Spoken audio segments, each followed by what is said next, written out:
Men of Reddit, if you were in a Titanic-like situation where the majority of people were going to die because there were not enough lifeboats for everyone, how would you respond to someone saying women and children first? 1. Quickly go to Google and leave a review something like, "Do not book this cruise. They were wildly unprepared for emergencies and did not even have enough lifeboats for everyone. How is this even legal? Needs to be looked into tbh.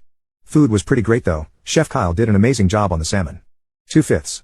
2. What I would probably actually do is experience decision paralysis because all of the kids who need to get on that lifeboat would remind me of my own kid, but then again, is it worth it to me that my kid goes fatherless in order to save somebody else's kid, and then while I'm waffling about it I end up going down with the ship?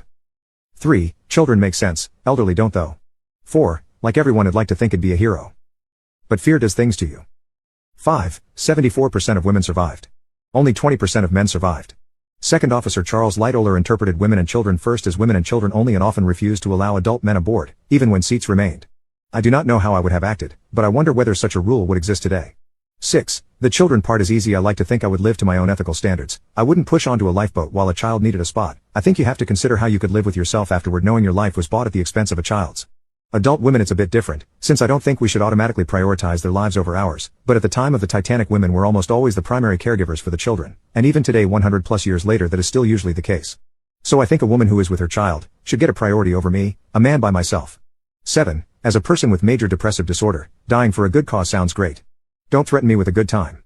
Edit. Thank you to whoever reported my comment and had a bot reach out to me with information about suicide prevention. I appreciate you being a good human. Rest assured I've been getting help for the better part of a decade, and I'm on meds to aid in my journey. Still though, dying and being a hero is a dream scenario to a person with MDD. Also, if you are having thoughts of suicide, please get help. You are loved. You matter. 8. I will happily sacrifice my spot for a kid. I'm old, and they suck at swimming.